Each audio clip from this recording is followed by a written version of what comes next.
Pues bien, buenas tardes a todos. Pues nada, estamos aquí en el segundo día de estas jornadas de Patrimonio Cultural de Teror. Ayer pues asistimos a la conferencia de Manuel Ramírez Sánchez y luego a la de Francisco Mireles, que creo que fueron del agrado de todos, ¿verdad?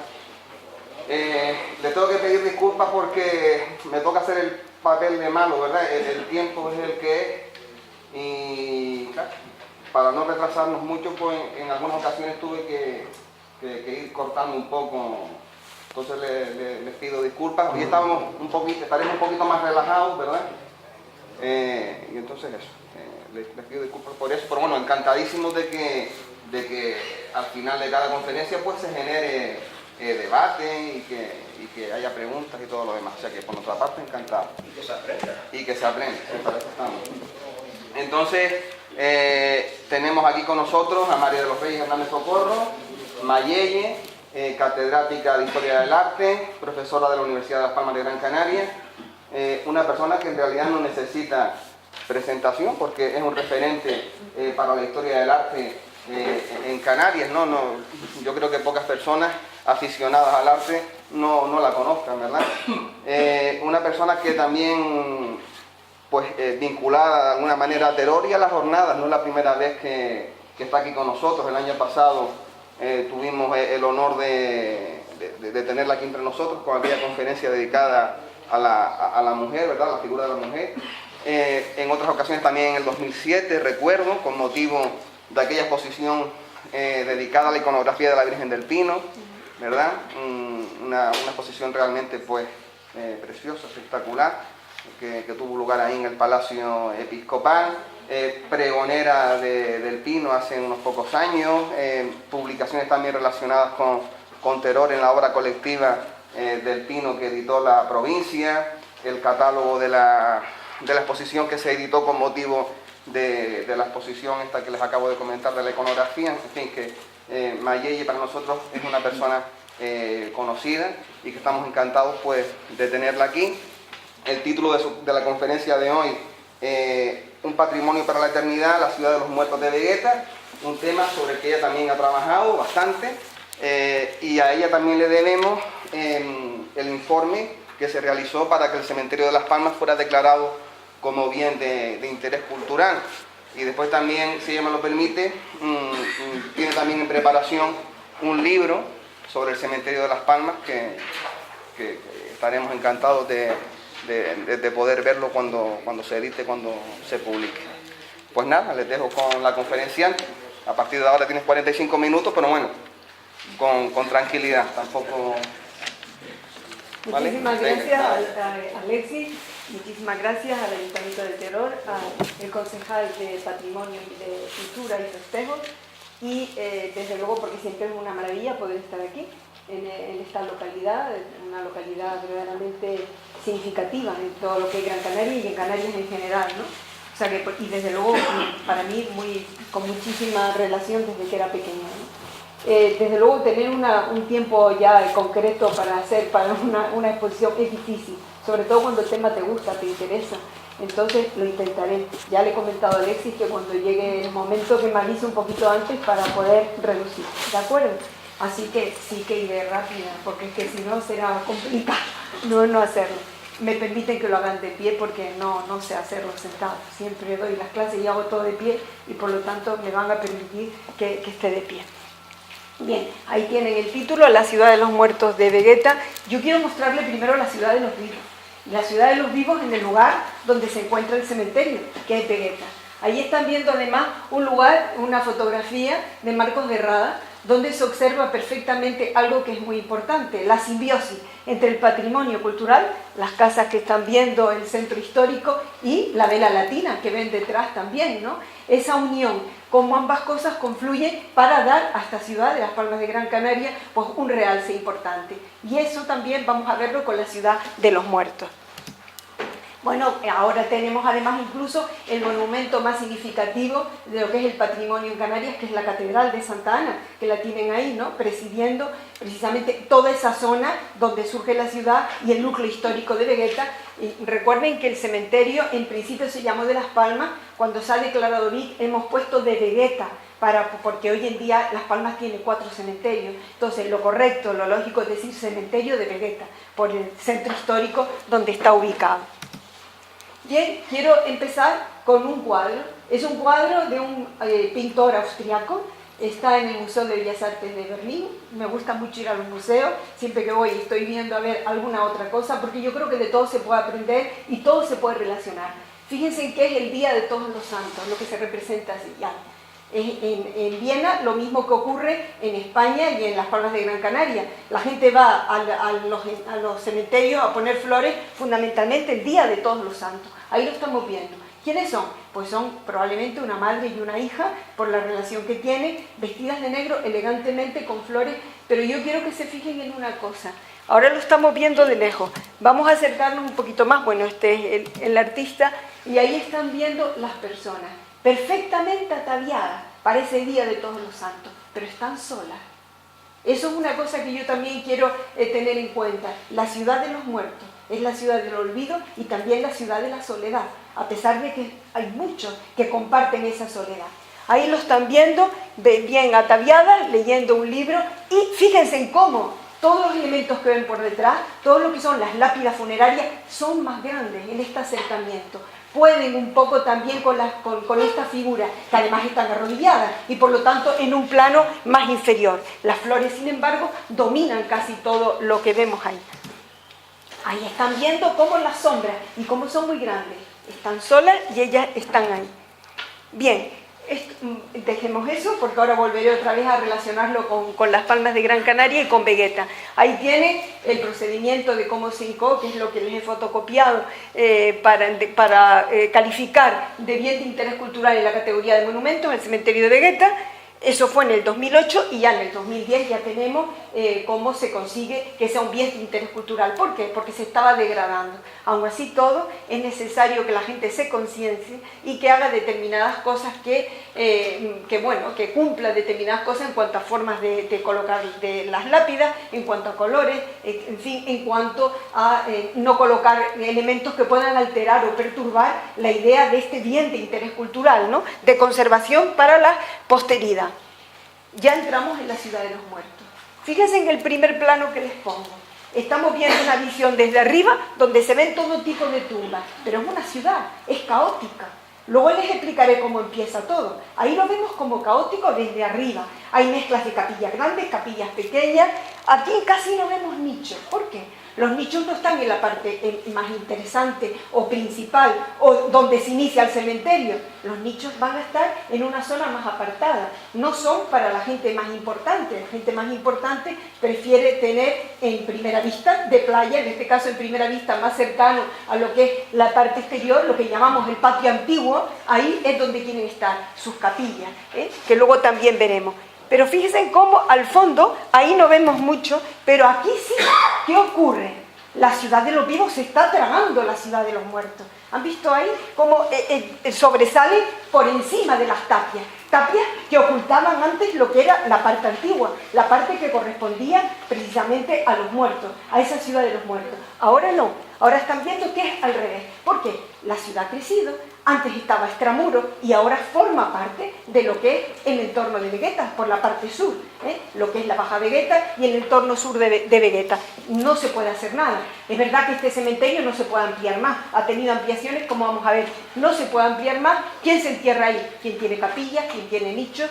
¿Quién puede comprar alguno? En algún momento que ha quedado desocupado, pero no se hacen más, ¿no? ¿Cuáles son los pasos para la construcción del cementerio de Las Palmas? Bueno, los pasos en principio, los dos primeros, son los que se dan a nivel de toda España. Recuerden que el rey Carlos III, un rey preocupado evidentemente por lo que era la higiene, la salubridad, por lo que era el bienestar de todos los ciudadanos y de todos los habitantes, reconoció que el enterrar dentro de las iglesias tenía sus problemas. Recuerden, problemas de hedor, problemas desde luego de saturación, problemas de higiene en general. Y si a todo esto unimos los animales muertos que también estaban en las calles, y si a esto unimos además que el agua también se tiraba y que muchas veces la gente no era responsable, imagínense que realmente los vivos vivían y convivían con la muerte en el mismo espacio. Por eso la idea de crear extramuros de la ciudad, los cementerios, ¿no? Primero la Real Orden del 1784, luego la Real Cédula, y en el caso de Las Palmas de Gran Canaria, la fiebre amarilla de 1700, ahí pone 1700, han visto que es una equivocación, de 1811. Construir ese cementerio precisamente por esa fiebre que hacía que, bueno, murió mucha gente por la epidemia de esta fiebre amarilla, y tenían que enterrarlos y no había lugares disponibles en las iglesias o los atrios de las iglesias, ¿no? De ahí surge esa idea. Es un terreno que se le expropia al conde de la Vega Grande, para poder, en una zona de plataneras, para poder comenzar ahí a hacer ese cementerio. En principio tenía 3 tapias, nada más, ¿no? Luego se va a reformar sobre todo y a tener más o menos la configuración actual ya a mediados del siglo XIX, prácticamente a partir de los años 50, donde se va a ocupar especialmente un personaje al que yo le tengo mucho cariño, lo he tratado mucho, fue objeto de mi tesis doctoral, que es Manuel Ponce de León, ¿no? A él se le debe, aunque muchas veces tenemos olvido, a él se le debe gran parte de esa remodelación que tuvo el cementerio de Vegueta, ¿no? En ese momento ya va a contar con una portada, con los 4 lados perfectamente, los muros mucho más altos, y en el interior una cardo y una decumano, es decir, una ordenación totalmente al mundo antiguo, racional, como si fuera una ciudad, con la parte más importante para las viviendas correspondientes a las capillas de los burgueses, sobre todo de los burgueses, porque en estos momentos vamos a hablar sobre todo en el 19, la importancia de la burguesía, y una parte para la gente menos pudiente, y una parte común, una fosa común para los que no tenían ningún tipo de posibilidad, ¿no? Los nichos van a ser muy importantes porque era construcción en altura, como hoy en día también, y era un medio de tener menos solar, ¿no? Y con posterioridad quiere la planta trapezoidal que tiene hoy en día actualmente, y se va a ensanchar por la parte norte, una parte que se va a ensanchar sobre todo para a veces para enterrar a gente de otras comunidades también que no eran católicos algunos, ¿no? Bien, hay una cosa importante cuando trabajamos un tema, sobre todo hoy en día, que es para qué sirve conservar estas cosas. Es la gestión del patrimonio. Entonces yo ahí he puesto que ese legado de esta ciudad de los muertos, de sus capillas y demás, nos sirve para entender el pasado, entender el presente, pero hay que legarlo a las generaciones futuras, ¿no? ¿Cómo se lega? Pues difundiéndolo, todo lo que conoces, lógicamente te da idea de que tienes que guardarlo, porque al conocerlo lo quieres, ¿no? Entonces es una manera de divulgarlo, conocerlo, quererlo, para que las generaciones venideras lo puedan disfrutar como nosotros lo disfrutamos hoy en día. Y entonces, ¿cómo tenemos que entender esa forma de conservarlo? Como un factor de desarrollo económico, como una empresa. Hay que entenderlo así. Así es la única manera hoy en día de poderlo conservar, ¿no? Por lo tanto, eso es lo que hace que ese bien cultural tenga una relación directa con el usuario y sirva para el futuro. Por lo tanto, tenemos que tener estrategias de dinamización para poder atraer a la gente, que no solamente verlo un día y se acabó por todos los santos, ¿no? Hay que ver algo más, ¿no? Hay que ver algo más, convirtiéndolo, como pongo ahí, en un producto económico de desarrollo, ¿eh? De desarrollo como factor para sostener ese lugar. Bueno, aquí tenemos el primer cementerio. Esta es una fotografía de la FEDAC. Fíjense lo que era la zona del Conde de la Vega Grande, lo que les expropiaron por 12.000 reales, si mal no recuerdo, una zona de platanera, y era muy pequeño, ahí lo tienen, pero ya estaba definido en este momento del último tercio del siglo XIX lo que es la configuración del patio antiguo tal y como ahí la vemos. Se ha perdido alguna cosa, que luego lo veremos, pero ahí está. Al crecer la ciudad, en los años 60, aquí tenemos un plano de Juan de León y Castillo, pues evidentemente ese cementerio se hizo pequeño, no quedaba más remedio. Fíjense como cada vez el centro histórico, esta es una visión de los años 60, y entonces surgen otros cementerios. Tenemos el de Tafira del año 39, el cementerio del Puerto del año 42 y el de San Lázaro del año 60, que es el más grande. El más importante en cuanto a monumentos y en cuanto a primigenio es el de Vegueta de Las Palmas, ¿no? Ahí lo pongo de Las Palmas, aunque realmente ya saben que es bien con el nombre de Vegueta. Bien, y ya vamos a pasar a ver ese cementerio. Y miren ¿qué les muestro para empezar ese cementerio? Una puerta. La puerta a ese otro mundo, la puerta a esa otra ciudad de los muertos. ¿Y cómo es esa puerta? Una puerta neoclásica. Fíjense, y esa es una cuestión que a veces tenemos que pensar. Lo neoclásico es lo tradicional, lo que continúa, pero también lo elegante, lo fuerte, lo grandioso. Para las grandes instituciones siempre se emplea ese lenguaje, esa estética neoclásica, que no otra. Pero estamos hablando de una ciudad nueva que hay que crear. ¿Qué ocurre? Que la gente no estaba de acuerdo con enterrarse en extramuros de la ciudad. La gente quería otra vez en la iglesia. ¿Por qué? Porque estaba más cerca, también conocía a todo el mundo. Eso de ir fuera, recordarán además que llega un momento que se dicta una pandecta, sobre todo por parte de lo que es la iglesia, donde el dinero que antes cobraba el párroco, ahora va a pasar al capellán del cementerio y también al sacristán que le ayuda. Va a haber un señor que va a ir por las casas diciéndole cuándo hay algún entierro. El entierro era por la tarde, dependiendo pero normalmente por la tarde, y además se despedía en lo que era la placetilla de los reyes, ¿no? Con lo cual iba luego solo hasta el cementerio, entraba por aquí solo, lo recibía el capellán y le recibía también lo que era el sacristán, ellos recibían ese dinero y también se decía que así se atendía a los párvulos, a los niños también era el mismo tratamiento, no dejaban tampoco que los padres estuvieran hasta el final con ellos y llegaba un determinado momento que las puertas se cerraban. Y que ahí tenían que vivir el sepulturero, el fosero, el que hacía la fosa, tenía que estar ahí viviendo para cualquier caso. Pero la puerta siempre cerrada, la puerta cerrada. No era la puerta abierta de la ciudad que todo fue aquí cerrada. Pero, ¿qué significa también eso? Que hay una contradicción entre lo que es ese exterior e interior. Ciudad de los vivos, ciudad de los muertos. Hay una mezcla, como la hay hoy en día también. Estaba apartado, pero ya había una separación. No todo el mundo podía entrar ahí, Y además hay otra cosa, el apelativo de cementerio municipal. Había que quitarle toda connotación religiosa. El problema ante el Estado liberal y la Iglesia luchando para defender la parte laica, ¿no? Cementerio municipal. Bien, ¿qué estrategias les propongo yo esta tarde para poder acercarnos a ese cementerio de Vegueta y verlo de una manera diferente? Aquí tienen 5 que la vamos a ver muy rápido, que se pueden desglosar muchísimo, ¿no? Ya ha comentado precisamente Alexis, estamos con Juan Gómez Pamos, José Concepción y yo haciendo un libro de todo lo que es el cementerio y viendo pues todos los que están enterrados, qué sentido tiene, que no es lo que vamos a ver esta tarde. Pero estos son los que yo les planteo ahora. El itinerario del cementerio de una nueva ciudad, una nueva ciudad que para la eternidad. La segunda sería la ruta histórico-literaria por la ciudad dormida, siempre es dormida. La tercera, el pensamiento funerario de Ponce de León, porque fue el que más se ha preocupado en esos momentos por esa ciudad de los muertos. El cuarto, el mobiliario urbano de esa ciudad, como aquí tenemos farolas, bancos y culturas, también los hay en la ciudad de los muertos.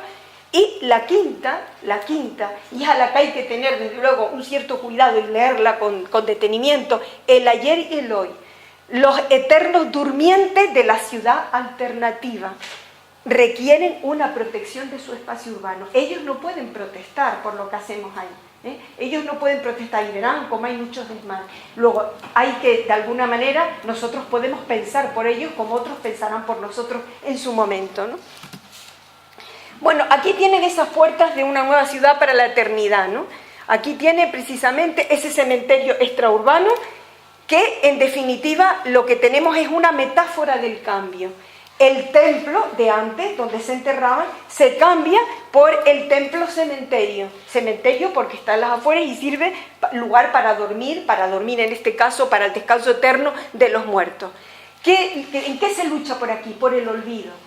Cuando alguien moría y se enterraba precisamente en la iglesia, estaba cercano de la familia, ahora se va y queremos de alguna manera tenerlo.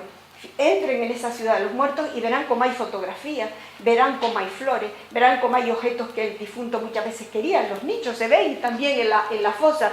Hay toda una serie de detalles, es decir, cambiamos la sala de estar de nuestra casa, el lugar donde estábamos cercanos, por ese otro lugar. Es como una manera de que no se olvide, de que esté también cerca de nosotros. De ahí que, por eso a veces hay cosas que las vemos y decimos, pero ¿cómo se puede poner esto aquí? También hay que comprenderlo, ¿no? Es el hecho de no olvidar también. Bueno, pero siempre hay una continuidad con lo sagrado. Nada más entrar, en el atrio tenemos la iglesia, la capilla del cementerio. esa capilla del cementerio que tiene que estar ahí para recordarnos que, aunque es un lugar civil, también tiene relación con la iglesia. Aquí la tenemos. Esta es la capilla del cementerio, una capilla que normalmente no está abierta sino cuando hay algún oficio, en un determinado momento, que tiene cuadros muy importantes. Este, por ejemplo, de la oración en el huerto, es un cuadro del siglo XVII traído por el deán Francisco Mexía en 1607 de Sevilla, un cuadro importante, fue para la catedral, pero está en el cementerio, porque, ojo, el cementerio es del ayuntamiento, la capilla es de la iglesia. Eso ténganlo en cuenta, la capilla es de la iglesia. Entonces, la catedral lo ha colocado ahí. Es un cuadro importantísimo, pero ahí está, ahí está. Tenemos también estas indulgencias de un obispo, en donde a quien se arrodille delante de esa oración en el huerto, pues tendrá indulgencia. Está también allí esta tablilla antigua. Y también tenemos un San Miguel de Arcángel venciendo al demonio, un cuadro del siglo XVIII, muy característico en todo lo que es el 700, que está allí también para hablar de la dualidad entre el bien y el mal, en este caso, lógico, en el cementerio. Bien, pasamos por la primera ruta, que es la segunda, perdón, porque la otra era lo que es esa entrada en la ciudad de los muertos, que es la ruta histórico-literaria por la ciudad dormida.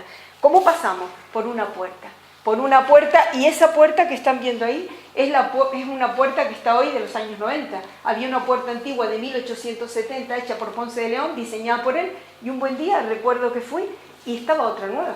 Digo, ¿y eso? Ay, que estaba estropeada la madera y tal y cual. Recuerden que esto está gestionado por una empresa que es Canaricén, que tiene, bueno, delegan en ello, y entonces a veces a lo mejor no hacen las cosas como las deberían de hacer. A veces tendrían que enterarse de si eso se puede realizar. Cambiar una puerta por otra de la noche a la mañana, una puerta histórica del año 70, ¿no? Entonces, aquí están viendo la puerta original, tuve la oportunidad de poderla sacar. Fíjense que tiene una cruz, otra vez, la unión entre lo laico y lo religioso, ¿no? Y sobre todo, nos vamos a acercar aquí. Nos vamos a acercar a algo que también es muy importante en la ciudad de los muertos. Y son no solamente los epitafios que están en las lápidas de los difuntos, sino también toda una serie de versos, de rezos, de sentencias, de carácter popular que acompañan a estas ciudades de los muertos. Aquí tenemos la entrada. Templo de la verdad es lo que miras. No desoigas la voz del que te advierte que todo es vanidad, menos la muerte. O sea, que te está hablando, por lo tanto, del carpe diem, te está hablando también no solamente de la vida futura, de la resurrección, sino también de la idea de que, de que la vida es fugaz. No te olvides tampoco de eso, ¿no? Eso es para que el que va como vivo entienda en esa ciudad de los muertos que tiene que tener presente que somos mortales, de alguna manera. Otra vez la idea del olvido. Ha desaparecido todo lo que es la idea de las representaciones dramáticas. Ya no verán ahora en este cementerio del siglo XIX ni calaveras ni elementos escabrosos. Ahora verán una atmósfera amable porque es lo que exige también ese mundo del siglo XIX, ese recuerdo y ese contacto con los difuntos amable. Por eso todos esos detalles que decimos que es como si el difunto estuviera en su propia casa. Aquí es como la otra casa, el vivo va a ver al hijo, a la hija, a la madre, a la novia, de una manera, ya digo, sin ese temor o sin ese dramatismo que antes tenían, ¿no? Bueno, vemos que hay a ambos lados dos relojes alados que están indicando el paso del tiempo. Y siempre cuando hemos visto esto, y la primera vez que lo vi yo, son aforismos populares. Sin embargo, se atribuyen a Mariano José de Larra. Recuerden, por lo tanto, una puerta clasicista, sin embargo, una literatura tremendista y romántica, de corte romántico. El cementerio del 19 es un cementerio también romántico, hay también romanticismo. Pero es una sentencia que no es solo de aquí. He oído el otro día que fui en el entierro de don Antonio Betancourt, que alguien me decía, ¿esto lo hizo? Bueno, digo, mire, no, esto se atribuye a Larra, no está claro, pero yo les voy a decir esta tarde. Bueno, aquí están viendo la portada antigua y la nueva, creo que sin comentarios, por lo que ven ahí, sin comentarios ninguno, ¿no? Miren que aquí lo tenemos también, y este es un cementerio de un pueblo, el Rabé de la Calzada de Burgos. También lo hay en un cementerio de Montanches, en Cáceres, también lo hay en el convento de la Concepción el cementerio de la Concepción de Getafe. ¿Dónde apareció por primera vez? En un cementerio también de San Nicolás en Madrid, donde está enterrado Larra y donde está enterrado Espronceda. pero Larra muere en los años 30. Luego, aquí estamos hablando de antes. Luego, exactamente no está claro el por qué. Probablemente era una sentencia popular atribuida a Larra que por estos cementerios románticos del siglo XIX se extendió. Y ahí está, ahí está. A veces con determinadas variantes, cambian alguna palabra. Bueno, y ya entramos y vemos a dos figuras que nos reciben. Dos figuras que nos reciben que he oído de todo. Yo les voy a decir lo que son. Son dos figuras muy probablemente de principios del siglo XX, no creo que sean más antiguas. Una es la Dolorosa y otra es un San Juan. El San Juan, que es este que tenemos por aquí, yo viendo la fotografía veo que ha cambiado, creo que en algún momento cambió. Son figuras que nos reciben, y nos reciben precisamente otra vez la relación entre la ciudad de los vivos, de los muertos, entre lo que es la vida y la muerte, y entre lo que es lo religioso y lo profano. Están ahí recibiéndonos. Y detrás aparece lo que es lo típico de todos los cementerios de estos antiguos. Tendría que estar una capilla, pero como la capilla está en el atrio, aquí lo que se ha puesto es una cruz. Una cruz que la colocó Manuel Ponce de León, que por cierto está enterrado ahí, pero no aparece en ningún nicho, en ninguna fosa, en ningún lado. Por lo tanto, cuando se lo hicimos en el Bicentenario, la ofrenda floral fue ahí, en la cruz, ¿no? Bueno, ahí en esta cruz, fíjense, es lo que yo me encontré, cómo la diseñó en una colección particular. Hizo un diseño del 60, otro diseño del 62, y aquí es como la levantó. Tiene 10 metros de alto, es de cantería azul de Aruca, y tiene toda una serie de filacterias o sentencias de la Biblia en mármol, que hablan pues eso, de lo que es la vida, de la importancia que tiene la muerte, que puede venir en cualquier momento. Está sacado del mundo de la Biblia. ¿Qué es lo más significativo? Está hecha en lenguaje neogótico. El neogótico es el lenguaje de lo espiritual. Es uno de los primeros que introduce, yo creo que es el primero, que introduce el neogótico en Canarias, Manuel Ponce León. Lo había hecho ya en un kiosco de la Plaza del Espíritu Santo en los años 40. Pero aquí ya es en los años 60 cuando el lenguaje espiritual lo coloca en el cementerio, como lo vemos ahí. Tiene 4 peldaños para poder subir, porque es el hecho de subir a las alturas, de llegar a Dios, y por eso acaba en una cruz, como vemos, va adelgazándose hasta acabar en una cruz. Aquí la tiene. Bien, y desde arriba vamos a ver la importancia que tiene en este momento en el patio antiguo la burguesía. La gente burguesa quería, bueno, yo tengo mi casa estupendamente hecha, algunas por Ponce de León, en la ciudad de los vivos. Ahora, cuando me muera, quiero tener también un espacio. Eso solo lo podía hacer ahora que había más espacio para poder construir capillas. En las iglesias no podía, se tenían que enterrar uno al lado de otro y de cualquier manera. Ahora, en altura, no solamente en fosa, se puede ver esa casa de la muerte, que es una casa particular y privada, que tiene su llave, entra, su capillita, su virgen y sus utensilios. Insisto, es como cambiar el lugar de los vivos ahora por otro lugar, donde tenemos ese encuentro con los muertos. Y este que tienen aquí en primer lugar es el primer sepulcro que se levanta en este cementerio de Vegueta. 1851 es este que ven aquí, 1850-51, que ahora lo veremos después. Luego también, en estos primeros momentos, también surgen los nichos, pero hay nichos y nichos. No son las nichadas que se ven en los cementerios de Hispanoamérica o aquí que vemos al final en mucha altura. Aquí son pocos, porque esta es la parte que corresponde al Panteón de los Canónigos. Está hecho por Esteban de la Torre y el arquitecto Manuel Orán ya a mediados de los años 50, que estamos viendo aquí, que es una parte mucho más pequeña, más reducida, en un lugar importante al final del patio antiguo. Pero miren la diferencia de todas las demás calles que salen de ese Cardo y de Cumano, y donde están todos los demás nichos, y donde, bueno, aquí les muestro algunos. Esta es de Antonia Ponte y Arena, es una de las personalidades más importantes del momento, de las familias más significativas. Sin embargo, miren lo que tiene al lado. Ya Canaricén, en algunos les coloca un rotulito que se dirijan el titular o la persona descendiente de ese nicho, porque miren cómo está y nadie se ocupa de él y demás. O sea que hay que intentarlo, ¿no? Miren cómo era. No es como lo tenemos ahora, que ahora nos ponemos el mármol delante y tapamos todo lo que es el arco escarzano de piedra y donde estaba al fondo el mármol o la madera. Eso se ha perdido y es lo que se intenta de alguna manera recuperar.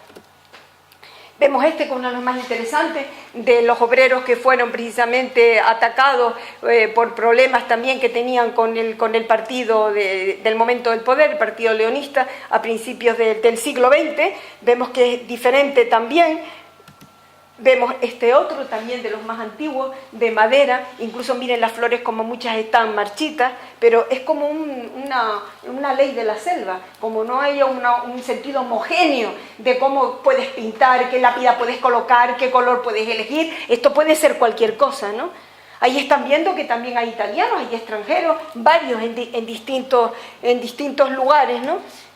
Vemos que algunos tienen incluso expresiones propias, madre mía, está puesto ahí, dedicado de un hijo a su madre, ¿no? Madre mía, y con tristeza de ese árbol caído.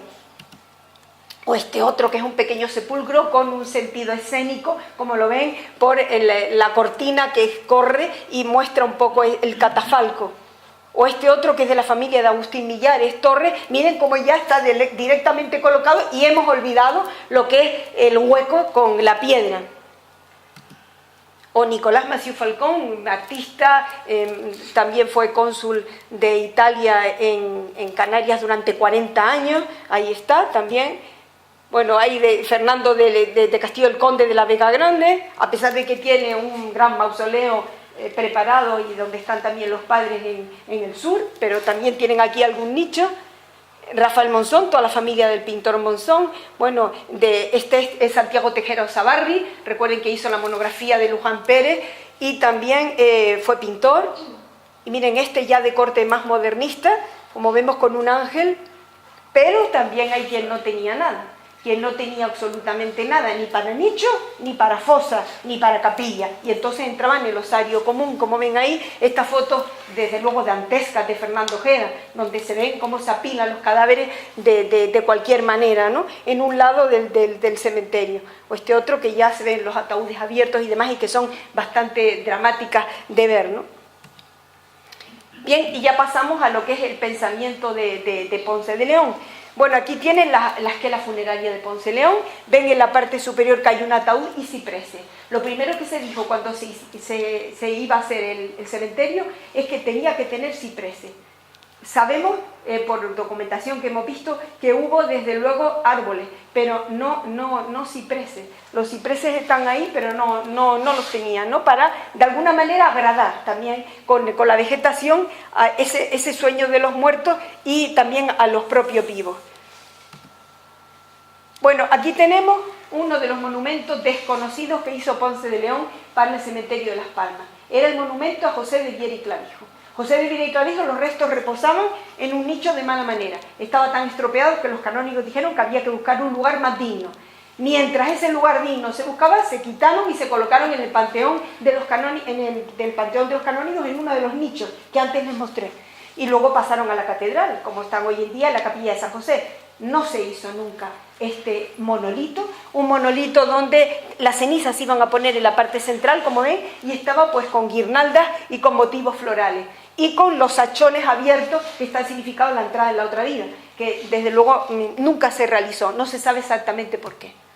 Aquí tienen donde estuvo en el panteón de los canónigos y luego en la capilla de San José. Bueno, esta es como firmaba Manuel Ponce de León, fíjense con una firma muy curiosa, con la paleta y los pinceles.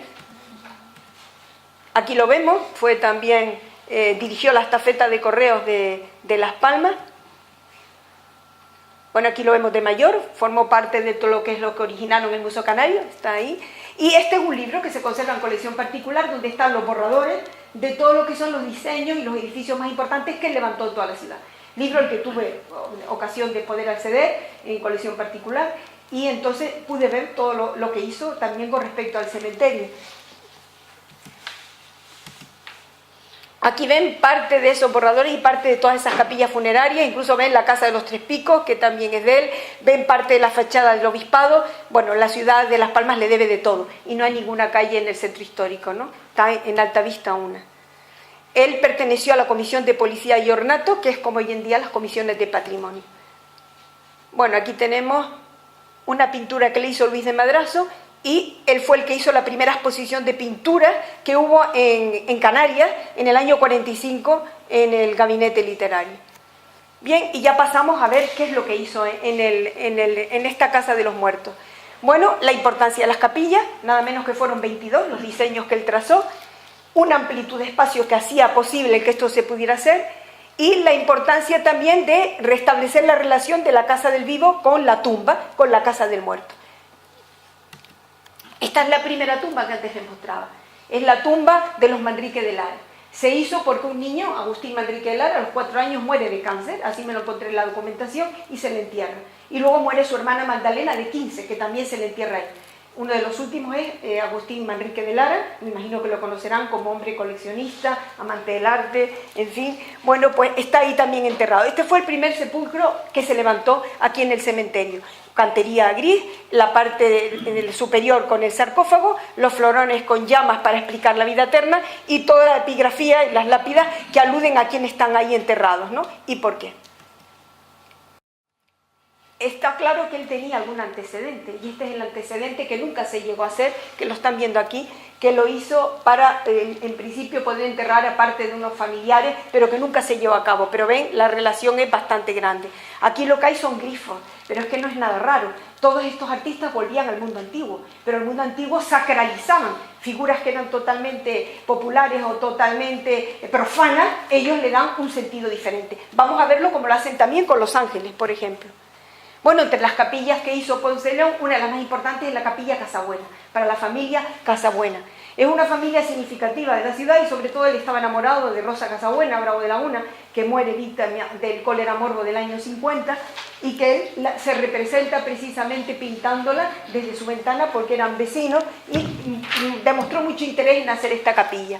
Fíjense en cómo era el diseño de la capilla neogótica. Miren cómo estaba hasta hace unos años. La están viendo ahí, ¿no?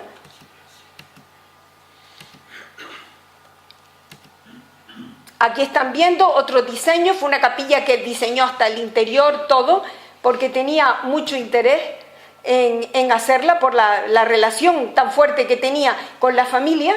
Mírenla. Ahí están viéndola, hace algunos años todavía se conservaba. Creo que luego la veremos detrás en qué se ha convertido hoy en día, al final, para la última parte. Esta es una entrada también a la capilla hecha por Antonio Santana, que era un maestro de carpintería y mampostería que trabajaba con Manuel Ponce de León. Hizo esta parte para enterramiento. Miren la parte de arriba diseñada por Ponce de León con ese cimborrio pequeñito de madera y de cristal que está estropeadísimo y que como no la arreglen acabará por hundirse. Aquí ven esta capilla levantada por él bajo las directrices de Ponce de León. También ayudó a Ponce de León a levantar la cruz del cementerio del centro. Todas estas capillas son de Ponce, todas las que están viendo aquí hasta el final. Pero me voy a detener en esta, en la capilla de la familia García y Sarmiento. ¿Por qué me voy a detener? En algún momento se ha dicho que Ponce de León era masón. Ponce de León, que yo sepa, no me he encontrado ninguna documentación que acredite que lo era, pero lo eran muchos en el 19 y gente culta en la ciudad de Las Palmas. Pero sí lo eran gente para la que él trabajó.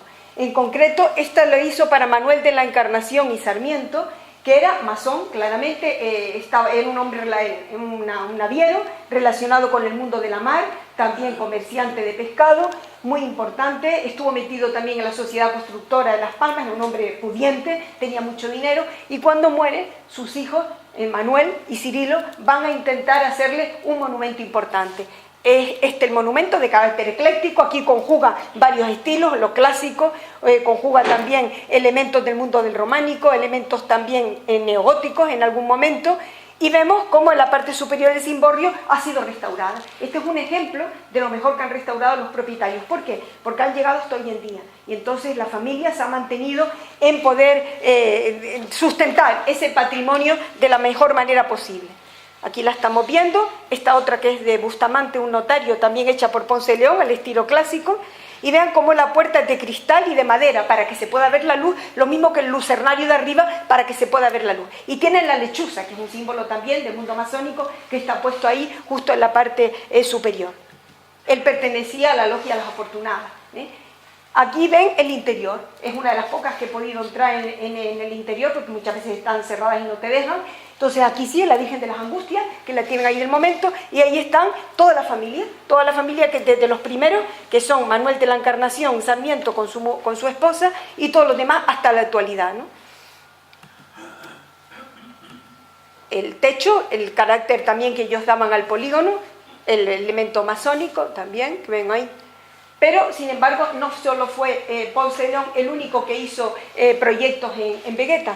También vemos que el propio Néstor de la Torre, el hermano de Néstor, perdón, Miguel Martín Fernández de la Torre, hizo proyectos. Este está en una colección particular, mandado a hacer por los hijos de don Pedro Bravo, que desde luego se parece muchísimo a donde está enterrado Juan de León y Castillo. Se parece una barbaridad. Hay alguna pequeña diferencia, pero se parece. O sea que también Néstor, ya saben que está enterrado junto con su hermano en un también mausoleo racionalista, lo mismo que Juan de León y Castillo. Y pasamos ya al mobiliario urbano de la Ciudad de los Muertos. Hay mucho mobiliario urbano, vamos a detenernos en lo más importante. Uno de los más importantes, esta fotografía estereoscópica, está hecha por el gabinete de fotografía de Tomás Gómez Bosch, donde vemos a una cruz y a un personaje en la parte inferior. Un personaje que lo vemos aquí un poco mejor y que fíjense en cómo antiguamente tenía una especie de barandilla de hierro que lo protegía. Hoy en día no. Hoy en día puedes acercarte y subirte encima incluso de la propia figura. Esta figura es una figura tremenda, porque va a suponer la humanización de la iconografía propia del siglo XIX. ¿Quién es? Es un personaje femenino. También el sentido asexuado ya se cambia en el siglo XIX. Y a veces hay personajes celestiales o paracelestiales o metáforas de esos celestiales que tienen sexo. Algunos dicen que son mujeres por las formas humanas, ¿no? Aquí vemos a esta figura doliente ante una cruz en donde una especie de hiedra florece. Por lo tanto, es la idea de cómo la muerte no es lo último, sino también es la vida. Pero podemos pensar que puede ser una alegoría de un ángel psicopompo. Un ángel que te va a conducir hacia la otra vida. Un ángel que va a servir como de elemento que coge y une el hoy con el mañana, el ahora con el más allá. Es tremenda la figura si nos acercamos, por el dramatismo que tiene, esos ojos que prácticamente no ven, cómo lloran, cómo tienen la cabeza cubierta en señal también de duelo. No sabíamos de quién era, sin embargo, como el gabinete de Tomás Gómez Bosch le hizo una fotografía y lo colocó, es Juan María de León y Joven de Salas, que fue alcalde de la ciudad de Las Palmas, sobrino carnal de Manuel Ponce de León. Ahí la estamos viendo, que es tremenda. Ahora, fíjense el problema de la limpieza del mármol. ¿Qué pasaba? ¿Estas obras cómo se hacían? Bueno, estas obras probablemente se encargaban, en este caso a Italia, a Génova muy probablemente, y había pues toda una serie de catálogos donde tú escogías lo que querías. O sea, que no crean que muchas veces estaban hechas ad hoc, uno escogía el modelo que quería, ¿no? Entonces está claro que hay libros de modelos y se escogía. Y luego se traían para acá, la gente pudiente lo podía hacer. Miren qué horror, esto es de hace poco. ¿Cómo se puede colocar todas esas flores y estropear a la escultura de esa manera? Porque el agua las estropea y la flor también cuando se va pudriendo las estropea. Esto es increíble, aparte estéticamente no dice nada, ¿no?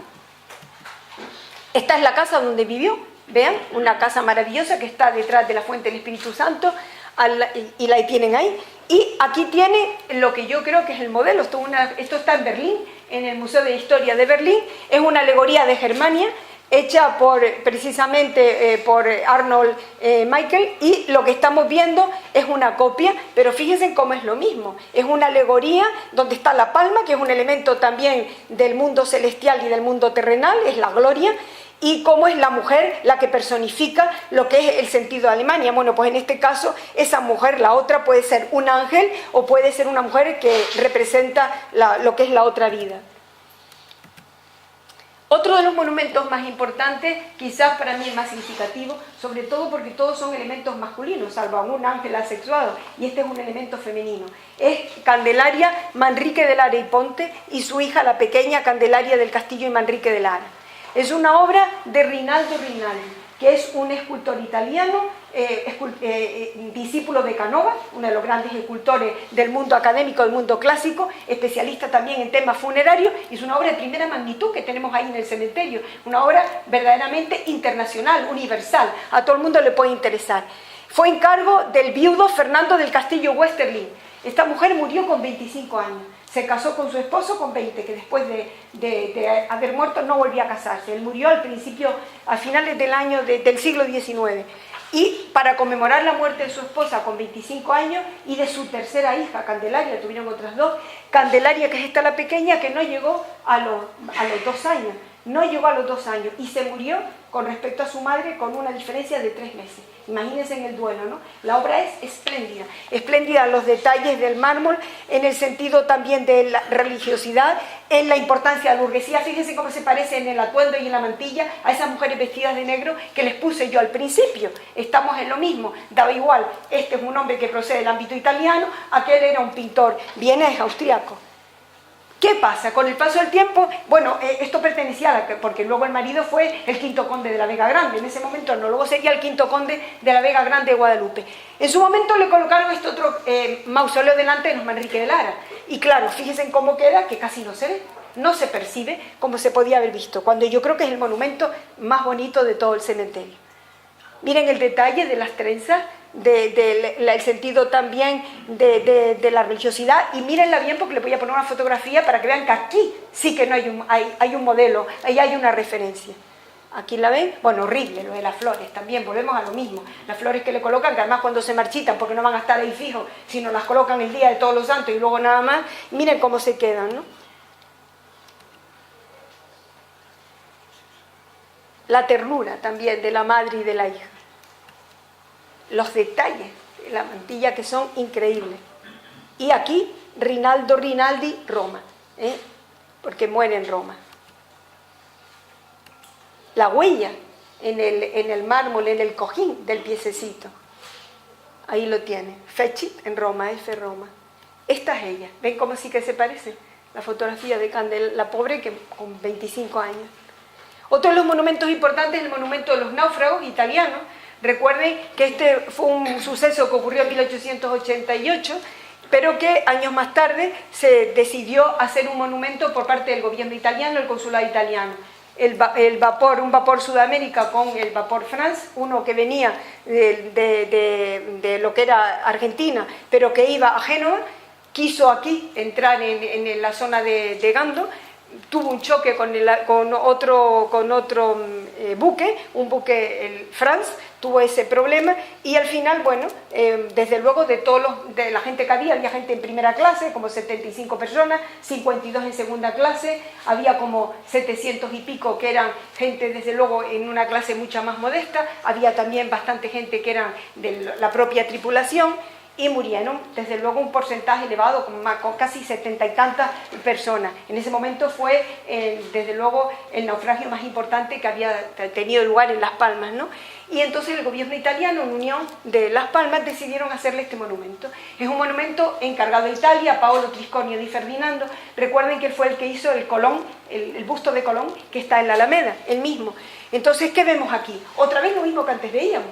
Ahora no es la persona del monumento de León y Joven, ese ángel que yo les dije, ángel femenino, no es tampoco Germania, es Italia, es lo mismo. Es Italia la personificación alegórica de la patria lontana a sus hijos que han muerto fuera de su tierra, ¿no?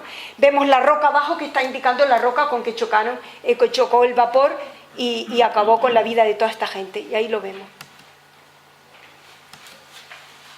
El escudo también de Italia, en fin. Y vamos a pasar a ese monumento, otra vez para que vean la visión, vamos a pasar a otro de los monumentos importantes, que este sí que es también de Ponce de León, pero también de un italiano. Ponce de León hizo el diseño, es el monumento, no sé por qué se fue, es el monumento de Cristóbal del Castillo. Es el monumento de Cristóbal del Castillo, a ver, sí, aquí. El monumento de Cristóbal del Castillo, pero que fue hecho, no sé por qué, fue hecho por Giuseppe Benetti. Giuseppe Benetti, que lo tiene ahí, el diseño y la obra. Fue encargado a Génova. Giuseppe Benetti es el que hacía pues todas las obras importantes en el cementerio, en un cementerio genovés, y eso sí que fue un encargo de Luisa Manrique de Lara, del Castillo, que está ahí, cuando muere su marido. Pero ¿qué ocurre? Este monumento, aquí lo tienen, estos son ellos dos, Luisa y Cristóbal, el que está enterrado, hecho también en la obra por Ponce de León en una colección particular, ahí está él, en el mármol del sepulcro, aquí lo tienen. Fue hecho para estar dentro de otro monumento, en el barrio de los Arenales, en una iglesia. Como no le dejaron en su momento hacer eso, se coloca aquí provisionalmente y se le colocó con una recubierta, está totalmente recubierto. Con el paso del tiempo, en los años 70, destruyeron la parte exterior, con lo cual se ha quedado el monumento al aire, que además se ve por encima de las tapias y se ha ido deteriorando muchísimo, ¿no? Desde luego tendrían que arreglarlo. Vemos el ángel de la resurrección, un ángel apocalíptico en la parte superior y dos ángeles llorantes en la parte baja, uno con el cáliz y otro con una ofrenda.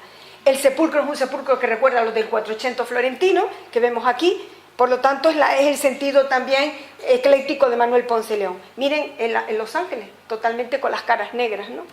Porque están estropeados precisamente por ese paso del tiempo y es un sepulcro de primera magnitud.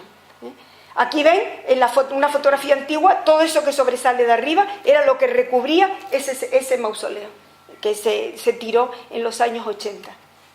Y aquí están viendo una fotografía antigua donde se ve al fondo, lo pueden ver perfectamente también, al fondo del monumento, que tampoco está. Y otro monumento importante es el Juan Rodríguez González, que es el primer banquero importante que hemos tenido en Las Palmas de Gran Canaria. Este es el monumento, está unido a los Rodríguez Kegles. Es un monumento interesante, también hecho por Paolo Triscornia.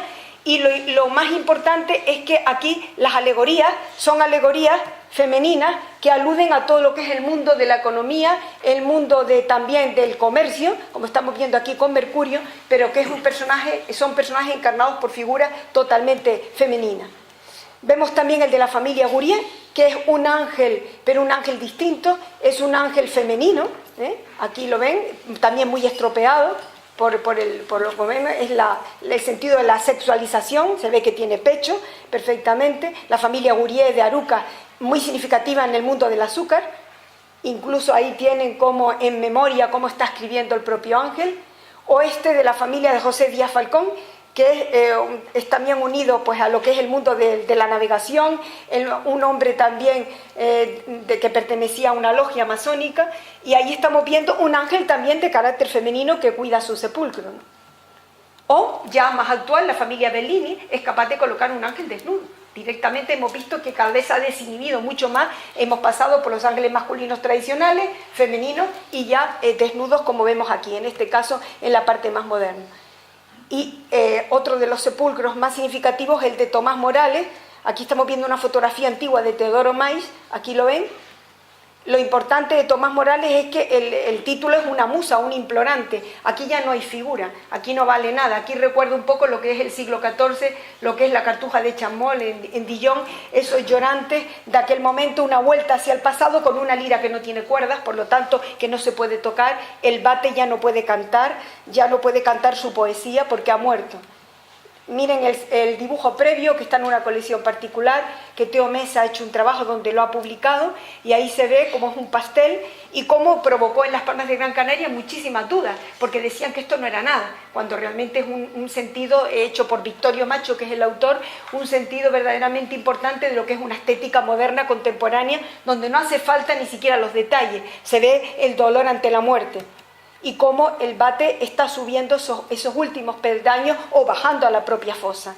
En la fosa se colocaron unos versos que él dedicó a su amigo el poeta Fernando Fortún, y la gente de manera de fetiche fue cogiendo poco a poco cada una de las letras en bronce y se las fue llevando a casa. La familia la ha repuesto y fui el otro día y he visto que vuelven a faltar otra vez.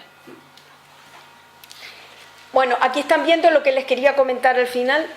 Ya estoy acabando. Esta capilla de aquí, imagínense, no es posible que tenga en la parte exterior, en la piedra, esos maceteros que están estropeando, ¿no? No es posible. Es la familia de la Rocha, donde está enterrado don Antonio Bettencourt, precisamente en Maciú. Y en el otro lado estamos viendo la capilla de Germán Mujica, un cuñado de Ponce de León, como miren que le han puesto una puerta de carpintería metálica. O esta otra, la familia Sintes Acedo, que ha quitado la puerta de cristal y han puesto una puerta de madera.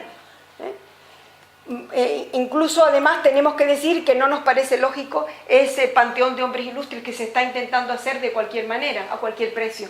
Yo creo que hay que razonarlo y hacerlo de una manera mucho más clara. Gregorio Chil y Antonio López Bota merecen desde luego unos monumentos mucho mejores de esos que están viendo ahí, que no tengo nada contra Correa, pero creo que para un cementerio no es lo mismo que una escultura para la vida civil, ¿no? Aquí los ven. Y el tenor Alfredo Kraus y su mujer Rosaley, cuando los trajeron de Boadilla del Monte de Madrid, donde habían muerto para ser enterrados aquí, dijeron que había que ponerle una escultura, y buscaron esta escultura, que es la escultura donde él está cantando Werther. Recuerden que la ópera francesa le iba de maravilla, es una escultura hecha por Lourdes Humérez, pero la hizo para un lugar de Almería público, no para un lugar de enterramiento, aunque sea la única copia que se ha hecho. No me parece lo que tenga que tener este tenor, ¿no? Donde pone silencio, aquí ya es un tenor, tendría que tener otro lugar mejor. Y sobre todo, miren cuando dialoga con la obra maravillosa de Victorio Macho, queda totalmente desencajada, no tiene ningún sentido, no es una escultura de carácter funerario. Creo que eso habría que haberlo tenido en cuenta, y lo dijimos en su momento al Cabildo, pero realmente, como habían buscado el lugar, querían traerse a toda costa, a los 10 años de morir Alfredo Kraus, el cuerpo, pues colocaron de la noche a la mañana esta escultura, que era mucho más fácil partir de un modelo que ya estaba, ¿no? Bien, y hasta aquí. Muchísimas gracias. Siento haberme...